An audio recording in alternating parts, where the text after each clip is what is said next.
వాగీశ్వర్యే నమః బాలాద్భుతసుందరీ దేవతాయే నమో నమః గురుపార్గేభ్యో నమః. మనం మిథున రాశికి గురుడు ప్రవేశిస్తున్నాడు వృషభంలోకి. ఇప్పుడు మిథునానికి వ్యయంలో ఉన్నట్లే కదా, అంటే సహజమైన సప్తమ స్థితి. గురుడు ఈ జాతకానికి, ఈ రాశి వారికి సహజమైన సప్తమ స్థితి. అంటే సప్తమ దశమాధిపతిన ఒక గురుడు వ్యయ సంచారం చేస్తాడు. అంటే సహజ భాగ్యాధిపతి ద్వితీయంలో ధనస్థానంలో ఉన్నాడు. కానీ ఈ సోదర కారకుడైనటువంటి బుధుడికి వ్యయ స్థితిలో ఉండటం వల్ల అదే గురుడు యొక్క ప్రభావం ఏం జరుగుతుంది? తీర్థయాత్రలు చేయటం, వీళ్ళు అనేకమైన పుణ్యాన్ని సంపాదించడం, వృత్తిపరమైనటువంటి ఉద్యోగపరమైనటువంటి పనుల మీద ఎక్కువ ప్రదేశాలు తిరుగుతూ ఉండడం, మంచి సుఖమైన జీవితాన్ని పొందడం, ఇవన్నీ కూడా జరుగుతుంటాయి. గురుడు మిథున రాశికి వ్యయ స్థితిలో ఉండడం అనేది ఒక అదృష్టం. అయితే ఒక సందర్భంలో ఏం జరుగుతుంది? భార్య అనుకూలంగా లేకపోయి ఉండొచ్చు కూడా.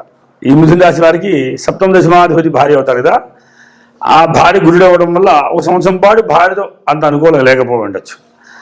అనుకూలంగా ఉన్నా ఏదో సమస్య ఉండొచ్చు, లేదా ఎంత ప్రేమగా ఉన్నా లేదా వేరే ప్లేసుల్లో ఉండాల్సి రావచ్చు. ఇవన్నీ జరుగుతుంటాయి కూడా.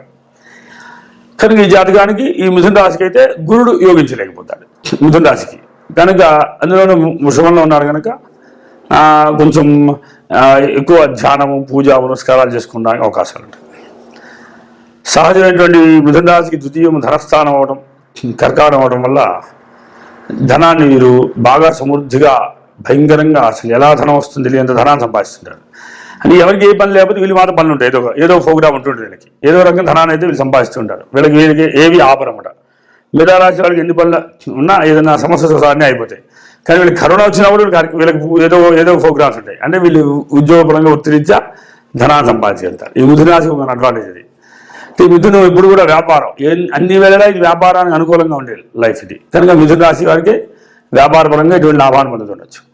కాకపోతే ఇప్పుడు మిథున రాశి వారికి గురుడు ప్రవేశం ఉండడం వల్ల అనుకూలంగా లేదనుకుంటున్నాం. అలానే లగ్నాధిపతి బుధుడు కూడా దశమ స్థితిలో ఉండి శుక్రుడితో కలిసి ఉండడం వల్ల ఒక సందర్భంలో యోగదాయకంగా ఉంటుంది. వాడు జరుగుతున్న వల్ల మళ్ళీ యోగం మిస్ అవుతూ ఉంటుంది. కనుక ఒక రకంగా ధనయోగం ఒక 50-50 అని చెప్పుకోవచ్చు.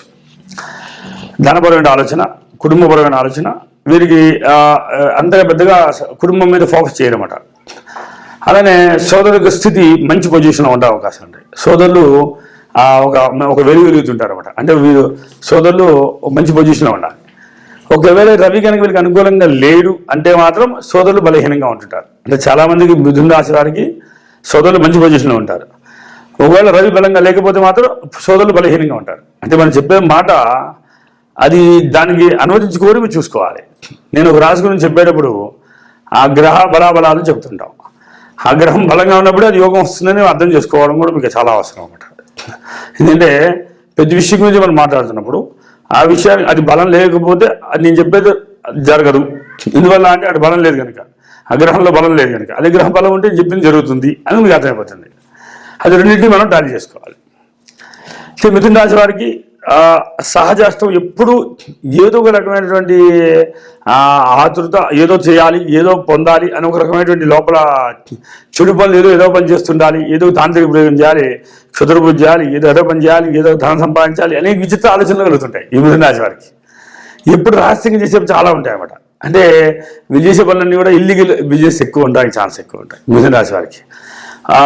పురుషుడైతే ఒక భర్త అయిన స్త్రీని పొందాలనో లేదా వాళ్ళు అంటపడ్డము అనేటువంటి విచిత్ర ఆలోచనలు కూడా కలుగుతుంటాయి ఈ మిథున రాశి వారికి కానీ, ఈ మిథున లగ్నం వారికి కానీ సరే. అలాంటి ఇప్పుడు గురుడు వ్యయ సంచార ప్రభావం వల్ల కొంత అనుకూలంగా ఉంటుంది, కొంత ప్రతికూలంగా కూడా ఉంటుంది. అయితే తృతీయ స్థితి ఇలా ఉంది. చతుర్థాధిపతి తల్లి కారకుడు, తల్లి సంపాదన తను తినడం, తల్లి సంపాదన తను అనుభవించడం కూడా జరుగుతుంటుంది ఈ మిథున రాశి వారికి. అలానే సుఖము, మంచి సుఖాన్ని పొందుతుంటారు. అంటే వీళ్ళు వాహన యోగాన్ని పొందుతుంటారు. వాహనంలో వీళ్ళకి ప్రమాదాలు జరుగుతుంటాయి, వాహనం ద్వారా లగ్జరీ లైఫ్ ఎంజాయ్ చేస్తుంటారు, వాహనాల ప్రమాదాలు జరుగుతుంటాయి. ఒకవేళ అనారోగ్యం వచ్చేట పట్టాలి దగ్గర వీళ్ళు ఎప్పుడు ఏదో ఒక రుణము, ఏదో ఒక అనారోగ్యాన్ని కొంచెం పొందుతూ ఉండాల్సి వస్తుంది అన్నమాట. ఎప్పుడు వచ్చిందంటే ఒక పట్టాన్ని పోగా ఇబ్బంది పెడుతుంటుంది. అది వీళ్ళు చాలా జాగ్రత్తగా గమనించాలి. తర్వాత సంతాన విషయంలో ఈ రాశి వారికి ఈ సంవత్సరం మిథున రాశి వారికి గురుడు మేషంలో ప్రవేశించిన తర్వాత పంచమ స్థితి శుక్రుడు అవడం వల్ల సంతానం చాలా బ్యాలెన్స్గా ఉంటారు అనమాట. అంటే మినిమం సంతానం ఇద్దరు ఒకళ్ళు అలా బ్యాలెన్స్ చేసుకుంటూ ఉంటారు అనమాట. చాలా పర్లేదు అనుకుంటుంటారు అనమాట. రాశి వారికి సంతాన స్థితి కూడా బాగుంది. కాబట్టి శత్రువులు మాత్రం వీరికి ఎక్కువగా ఉంటారు. ఎప్పుడు వీరిని ఏదో రకంగా రహస్యంగా కానీ పబ్లిక్ కానీ వీళ్ళు ద్వేషిద్దామని అనుకునే వాళ్ళు చాలామంది ఉంటారు. భార్య మాత్రం చాలా తెలివిగలదే ఉంటుంది. వీళ్ళిద్దరి యొక్క ఆలోచన విధానం వేరే వేరేగా ఉండడం వల్ల అండర్స్టాండింగ్ తక్కువగా ఉంటుంది. భాగ్యం అంతా వీళ్ళు ఎవరిని మోసం చేసి సంపాదించి ధనాన్ని పొందగలుగుతాం అనే ఆలోచనతో ఎప్పుడు టార్గెట్లో ఉంటారు వీళ్ళు. కానీ వృత్తి మాత్రం భగవత్ సంబంధమైన వృత్తి మొదలైన అవకాశాలు ఉంటాయి. అంటే ధర్మపరమైనది. అంటే దీన్ని నిండగాలు వృత్తులు ఇస్తాడు మిథున రాశి వారికి. కెమెరా మ్యాన్ చేయొచ్చు, లేదా దేవతా పూజలు చేసుకోవచ్చు, లేదా కనుక ఆ దేవాలయాల్లో పోస్టింగ్ పడవచ్చు, ఏదైనా పోస్టింగ్ పడవచ్చు. అలానే లేదంటే సేవదా దృక్పథాలు పెట్టచ్చు. ఇలాంటి విచిత్రమైన ఉద్యోగాలు పడుతుంటాయి. కనుక ఇవన్నిటిని కూడా పరిగణలో తీసుకోవచ్చు. వీళ్ళ లాభం ఎలా ఉంటుందంటే మూర్ఖంగా మొండిగా భయపెట్టి తీసుకోవడం ఉంటుంది ధనాన్ని. వీళ్ళు ఇవ్వకపోతే మొండిగా లాక్కుంటే లక్ష్యాలు ఉంటాయి వాళ్ళకి. కానీ అది కూడా చాలా రిమార్క్గా ఉంటుంది. దాని తర్వాత సహజమైనటువంటి వ్యయ స్థితి శుక్రస్థితి కనుక శుక్రుడు యొక్క ప్రభావం బాగుంటుంది కనుక మిత్రులే కనుక వీళ్ళు ఇల్లు గృహం కూడా చాలా అద్భుతంగా చాలా అందంగా కట్టుకుంటుంటారు. చాలా చాలా విశాలంగా చాలా ఫెసిలిటీస్ ఉన్న ఇల్లులా కనబడుతుంది. ఈ రాశికి చాలా అద్భుతమైన యోగాలు ఉన్నాయి. విద్యా విషయంలో మాత్రం వీళ్ళు ఎప్పుడేదో గ్రంథాన్ని రీసెర్చ్ చేస్తూ ఉందామని ఆలోచన కలుగుతుంది. మిథున రాశి వారికి ఏదో చదువుతూ ఉందామని ఏదో గ్రంథాన్ని వీళ్ళు చదువుతూ ఉండగలుగుతారు. వీళ్ళ థాట్స్ అనేది చాలా వెరైటీగా వాళ్ళ రహస్యంగా ఉంటాయి అన్నమాట. వీళ్ళని ఎప్పుడు ఈ చూడటానికేమో మంచి వాళ్ళగా కనబడుతుంటారు. కానీ ఇతన్ని ఎప్పుడు అందరూ వెనకాల తిట్టుకుంటూ ఉంటారు. తమ్ముడితో సహా సోదరులతో సహా తను తిట్టుకుంటూ ఉంటారు అన్నమాట. ఎందుకంటే తను అన్యాయం చేస్తున్నాడు, మాకు ఇబ్బంది పెడతా అని. ఎందుకంటే తన ఆలోచన విధానానికి సోదరులకి సెట్ కాదన్నమాట. అని వాళ్ళు చాలా బాధపడుతుంటారు. ఇవన్నీ కూడా మీరు పరిగణలో తీసుకోవాలి. మిథున రాశి వారికి వేల్లో గురుడు యోగదాయకం కాదు. ఈ సంవత్సరం పెద్దగా యోగించట్లేదు. కానీ మనం యోగించేటిగా మనం మార్చుకోవచ్చు. దాన్ని ఏం చేయాలి అంటే శనికి గురుడు శ్లోకాలు చదువుకుంటే, శనికి గురుడు ప్రదక్షిణ చేసిన, గురువారం పూట స్వీట్ ఎవరికి పంచుతున్నా, శనివారం పూట చక్కగా ఏదైనా పేదవాళ్ళకి ఏదైనా సహాయం చేస్తుంటే దీని ప్రభావం తగ్గిపోయి గ్రహ ప్రభావం ఏం లేకుండా సుఖంగా ఉండగలుగుతారు. ఇంకా వృత్తిరీత్యా మంచి పొజిషన్కి వెళ్ళడానికి అవకాశాలు ఉంటాయి. కానీ ట్రై చేయండి. జయ గురుదేవదత్త. జయ గురుదేవదత్త. మనం మిథున రాశిని తెలుసుకున్నాం. తర్వాత కన్యా రాశిని తెలుసుకుందాం. భాగీశ్వర్యే నమో నమః, బాలాత్రిపుర సుందరి దేవతాయ నమః, దక్షిణామూర్తయ నమః, హయగ్రీవాయ నమః, గురుపాదకేభ్యో నమః, దత్తాత్రేయాయ నమః. మనం కర్కాటక రాశిని తెలుసుకుందాం. కర్కాటక రాశి అంటే ఎవరు? తల్లి. సహజమైన లక్షణ స్థితి తల్లి లక్షణాలని కర్కాటకంలో ఉంటాయి. కర్కాటకం అనేది ఆలోచన చాలా గొప్పది. అంటే మనసు గాజు ఒకలాంటి అన్నమాట. మనసు చాలా వేగంగా ఉంటుంది. అని ఎవరికైతే కర్కాటకం చతుర్థమైనా కర్కాటకం ద్వితీయమైనా కర్కాటకం కనుక ప్రభావితం ఏంటంటే వాళ్ళకి ఆ స్థితిలో వాళ్ళు చాలా ఇబ్బంది పడుతుంటారండి. ఎప్పుడు ఏదో ఆలోచిస్తూ ఉంటారండి ఎక్కువ. అది ఎన్నో ఇళ్ళు అయితే వాళ్ళు దాని గురించి ఎక్కువ ఆలోచిస్తుంటారండి. మనం అర్థం చేసుకోవచ్చు. ఇప్పుడు కర్కాటకం అంటే సహజమైన గృహస్థానం, వాహన స్థానం కూడా. అంటే మన మనస్సు లగ్నం చేసి కనుక బండి నడపకపోతే శిల్పి కింద పడతాం. మన మనసు కంట్రోల్ ఉంటే కదా ఏ పని చేయగలుగుతాం. అది చదవాలన్నా ఏ పని చేయాలన్నా మనసు ఫస్ట్ ప్రశాంతంగా ఉండాలి. ఈ కర్కాటకం చాలా వాల్యుబుల్ అన్నమాట. ఈ కర్కాటక చంద్రుడు కానీ కర్కాటకం కానీ కర్కాటక స్థానంలో కానీ మంచి మంచి గ్రహాలు ఉండాలి.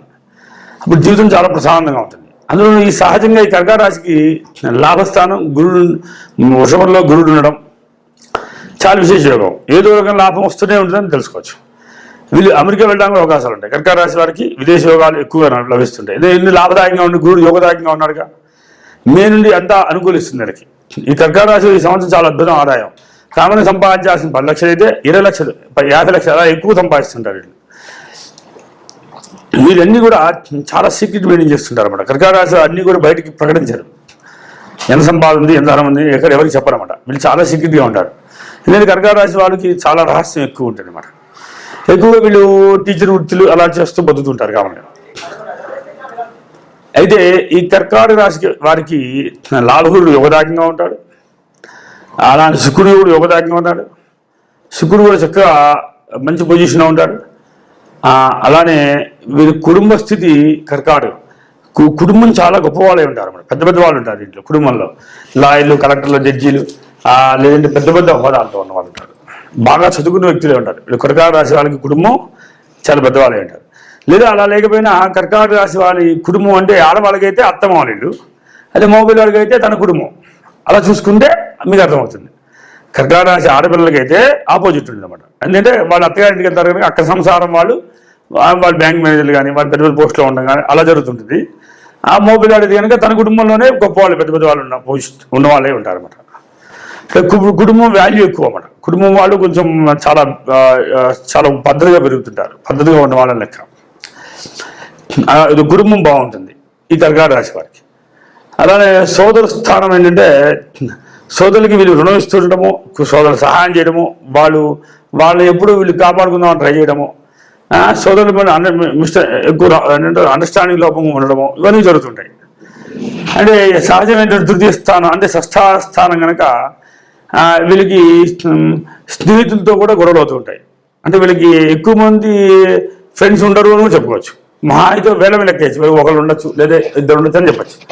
కానీ వీళ్ళు ఎక్కువ స్నేహితులతో కూడా చాలా వీళ్ళు చిన్న వాళ్ళు తేడాగా మాట్లాడినా వీళ్ళు రాంగ్ ఊహించుకొని బయటకు వచ్చేస్తారు. ఇంకా అక్కడ ఉండరు అన్నమాట వాళ్ళు. కర్కాటక ప్రభావం అలా ఉండడానికి ఎక్కువ అసలు కర్కాటక రాశి వారికి ఇన్ని ఆలోచనలు ఉంటాయన్నమాట. అందుకని వీళ్ళతో చాలా ప్రేమగా న్యాచురల్ ఉండకపోతే ఏదైనా రాంగ్ మాట్లాడితే వాళ్ళు అక్కడ నిలిపోతారు, తర్వాత వాళ్ళు రారు ఇక్కడికి. అలా మనం చాలా జాగ్రత్త చూసుకోవాలి. సోదర స్థితి అని వీళ్ళకి ప్రపంచంతో ఉన్న సంబంధాలు చాలా వెరైటీగా ఉంటాయి. వీళ్ళు ఎక్కువ లగ్జరీ ఎంజాయ్ చేద్దామని చూస్తుంటారు. మంచి భోజనం, మంచి ఫుడ్, మంచి ఎక్కడ ఏ ప్లేస్లో ఏమన్నా వీళ్ళు చెప్పగలుగుతారు కర్కాటక రాశి వాళ్ళు. కానీ వీళ్ళకి ఎక్కువ లగ్జరీ లైఫ్ ఉంటుంది విశేషం. కానీ ఎప్పుడు మనస్సులో ఏదో రకమైనటువంటి గిల్లి అనేది ఒకటి ఉంటుంది అన్నమాట. ఏదో రకమైన ఒక ఆలోచన ఫీల్ అవుతుంటారు అన్నమాట. మా తల్లి స్థానం సహజమైనటువంటి చతుర్థం అవడం వల్ల ఇప్పుడు తల్లి సమంగా ఉంటుంది, చాలా పర్ఫెక్ట్గా ఉంటుంది. ఏది అవసరం అంతే మాట్లాడుతుంది, ఎంత లిమిట్గా ఉంటుంది. తల్లి చాలా కంట్రోల్గా ఉంటుంది తెలుసుకోవచ్చు. సంతాన విషయంలో మాత్రం వీళ్ళు చాలా డెప్త్ కేర్ తీసుకుంటారు. సంతాన విషయంలో కర్కాటక రాశి వారు చాలా లోతుగా చెక్ చేస్తారు. పిల్లల్ని ఎలా ఉన్నారు, పిల్లవాడు ఏం చేస్తాడు, వీళ్ళు ఏం చదివించాలి అంత ఆలోచిస్తారు. వీళ్ళ మైండ్ చాలా పెద్దది. వీళ్ళ మనం ఎవరు ఊహించే ఆలోచనలు వీళ్ళకి ఉంటాయన్నమాట. వీళ్ళు పిల్లల్ని మహాప్రజ్ఞావంతులు చేస్తారన్నమాట. పిల్లలు కూడా మహామేధావులే ఉంటారు. వీళ్ళు సహజ షష్ఠ స్థానం ఆడవాళ్ళకి కొంచెం ధనస్సు అవ్వడం వల్ల వీరికి శత్రువు అనేవాడు వీళ్ళు మ్యాక్సిమం లేక తప్పించుకోవడానికి ట్రై చేస్తారు. ఎంత రుణాన్ని కూడా వీళ్ళు తప్పించగలరు. అని వీళ్ళు రుణం లేకుండా కూడా చేసుకోవాలి, త్వరగా ఏదో రకంగా క్లియర్ చేసుకోవాలి. సహజాన సప్తమస్థితి అవడం వల్ల భార్య పట్ల వీళ్ళకి పెద్ద ప్రాముఖ్యత ఉండదు. ఉన్నా దాన్ని మనం అమలు చేయలేకపోవచ్చు, లేదా దూరంగా ఉండొచ్చు, లేదా కొంతమంది విడాకులు కూడా మెల్లి పెళ్లి చేసుకుంటుంటారు కర్కాటక రాశి వారికి. కర్కాటక లగ్నంగానే కర్కాటక రాశి కానీ మెల్లి ద్వితీయ వివాహాలు అవుతుంటాయి వాడికి. ఎందుకంటే శని సప్తమ స్థితి భర్త స్థానం, భార్య గారు భర్త గారు ఆయన కనుక అష్టమ స్థితిలో ఉండడం వల్ల సంసార జీవితం పెద్దగా అందంగా ఉందని చెప్పడం లేదు. ఏదో సంసారంలో ఏదో లోపం ఉంటూ ఉండదు. ఎప్పుడు ఏదో కోల్పోయాం. ఈ కర్కాటక రాశి వారికి భర్త ఎప్పుడు కూడా ఏదో ఆలోచిస్తుంటారు అన్నమాట. జీవితం ప్రసారంగా లేదే, ఆనందం పొందలేకపోతున్నానే అనే ఫీలింగ్ అన్నీ వస్తుంటాయి. తర్వాత వృత్తిపరమైనటువంటి ఆలోచనలో వస్తే మాత్రం జాతకానికి కర్కాటక రాశి వారికి ధనం అనేది మాత్రం వీళ్ళకి చాలా గౌరవప్రదంగా ధనం ఇస్తారు. అంటే వీళ్ళకి ఇప్పుడు 10 మంది టీం పనిచేసేస్తుంది అన్నమాట. లేదా గురుగారు అనుకో 20 మంది ఉద్యోగాలు పనిచేస్తారు. అదే కనుక సాఫ్ట్వేర్ జాబ్ అనుకో ఒక 20 మంది టీం వీళ్ళ కింద పనిచేస్తుంది. అలాగే ఉండడానికి వీళ్ళు చేసే విషయాలన్నీ కూడా చాలా విశేషమైనటువంటి ఉపయోగకరంగా ఉండడం వల్ల ఒక అడ్వాంటేజ్ అది. కాబట్టి గురుడు కామన్ సహజంగా ఇక్కడ ఇప్పుడు జాతకాన్ని లాభంలో ఉంటాడు. మేషాత్తు ఇప్పుడు వృషభంలో ప్రవేశిస్తాడు ఈ కర్కాటక రాశి వారికి. ఆ మేషంలో ప్రవేశించిన దగ్గర నుండి వీళ్ళకి ఇంకా బాగుంటుంది. వీళ్ళు ఉన్న స్థితి ఇంకా బాగుంటుందని చెప్పుకోవచ్చు మనం. కనుక మే, జూన్, జూలై ఈ 3 నెలల్లో వీళ్ళు చాలా మంచి లగ్జరీ పొందుతారు వీళ్ళు. ఇంకొక విషయం ఏంటంటే లాభస్థితి, ఇది భాగ్యస్థితి చూసాం కదా. అలానే దశమ స్థితి చూస్తే వీళ్ళ వృత్తి ఎలా ఉందంటే వీళ్ళు చాలామంది వీళ్ళకి నిద్రన్నా లేకపోయినా కమాండ్ చేసి సరే వర్క్ చేయాల్సి వస్తుంది.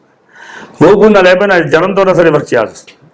వీళ్ళ వర్క్ అంత కఠోరంగా ఉంటుంది, అంటే అంత కఠినంగా ఉంటుంది. వీళ్ళకి ఎటువంటి వీళ్ళు ఆప్షన్ తీసుకోరన్నమాట. ఖాళీ సెలవు ఇచ్చినా సరే నేను నాకు అక్కడనే పని చేసుకుంటా అంటారు. కనుక ఇంకో విశేషం ఏంటంటే వీళ్ళ కనుక కర్కాటక రాశి వారికి అన్నలు కానీ అక్కలు కానీ ఉంటే చాలా విశేషం అన్నమాట. వాళ్ళు మంచి మంచి పొజిషన్లో ఉంటారని తెలుసుకోవచ్చు మనం. చాలా గొప్ప వాళ్ళు కూడా ఉంటారని తెలుసుకోవచ్చు మనం. అదో విశేషం. తది 1000వ స్థానం వీళ్ళకి సహజమైనటువంటి మిథునం అవడం వల్ల వీరికి కర్కాటక రాశి వారు చాలా విశేషం ఏంటంటే జాగ్రత్తగా నిద్ర దగ్గర నుండి కూడా ఎలా చేయాలి, ఎలా ప్రణాళిక చేయాలి, ఒక మంచి సెట్ చేసుకొని ప్రణాళిక చేద్దాం ఆలోచనలో వీళ్ళు వెళ్తుంటారు. కానీ అది అక్కడ జరగదన్నమాట. వీళ్ళు అనుకున్న థాట్ జరుగుతుంది, అక్కడ ఇంకో జరుగుతుంది. కానీ అండర్స్టాండింగ్ ఏదో నడిచిపోయిందని నడిపిస్తుంటారు అనమాట. కర్కాటక రాశి వారికి మనస్సుకి అది కొంచెం బాధాకరంగా ఉంటుంది అనమాట. అనుకున్నంత కంఫర్ట్ బాధిస్తుండదు. అదే జాగ్రత్త చూసుకోవాలి. కనుక ఈ దోష పరిహారానికి కుదిరితే బుధుడికి జపం చేసుకోవాలి. సంసార సమస్య ఉంటే కనుక శని జపం చేసుకోండి. అదే కనుక సంతానములకు ఇబ్బంది ఉంటే కుదురు జపం చేసుకుంటే జీవితం హ్యాపీగా ఉంటుంది. జయ గురుదేవదత్త.